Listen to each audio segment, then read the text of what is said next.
ऐसा है कि मुसलमानों को वोटर लिस्ट में नाम रहने नहीं रहने से डरने की कोई जरूरत नहीं है।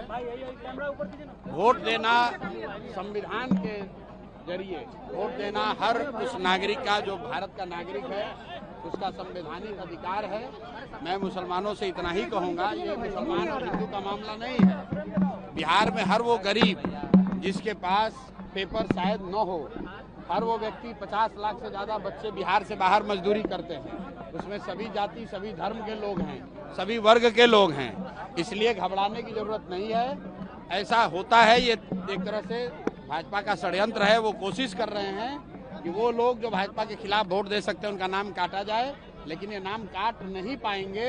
अगर आपको इलेक्शन कमीशन अभी आपका नाम काटने का धमकी दे रहा है या आपको डरा रहा है तो आपको लगे रहना है।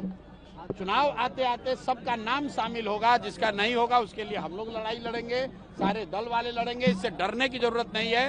आप डरिएगा तो सब कोई डराएगा। अपने हक के लिए आपको खड़ा होना है और वोट देना सबसे बड़ा अधिकार है। कोई आपका वो अधिकार छीन नहीं सकता है। एक बात समझ लीजिए कि चुनाव आयोग को नागरिकता तय करने की का उनको अधिकार नहीं है। सुप्रीम कोर्ट का ये गाइडलाइन है, सुप्रीम कोर्ट का जजमेंट है।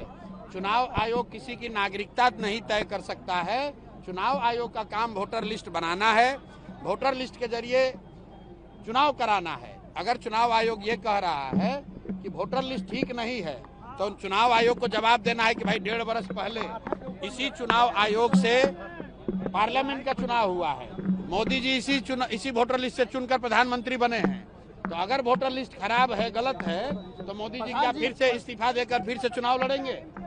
और अगर चुनाव आयोग ये कह रहा है कि लोकसभा चुनाव के बाद नेपाल से बांग्लादेश से लोग आ गए, तो ये बताए कि भाई बिहार में सरकार किसकी है?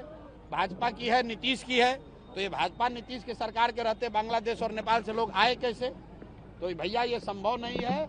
ये शुरुआती गीदड़ भभकी है, इससे डरने की जरूरत नहीं है। जिसका नाम भी कट रहा है वो लाकर आप मिलिए। रुको भाई, काहे सूत्र की जो बात कर रहे हैं, चुप रहो ना यार। पहले हमारा जवाब देने से पहले आप ही पूछ लीजिए। चुनाव पहले जो बात है समझ लीजिए। जिसका नाम कट रहा है आप अब तुरंत हम लोग से संपर्क कीजिए। आपको जनसुराज नहीं पसंद है, कांग्रेस पसंद है, कांग्रेस संपर्क कीजिए। राजनीतिक दलों के कार्यकर्ताओं से, नेताओं से संपर्क कीजिए ताकि आपका नाम हर हालत में जोड़ा जाएगा। चुनाव आयोग आपका नागरिकता तय नहीं कर सकता है, ये उसके अधिकार क्षेत्र के बाहर का मामला है।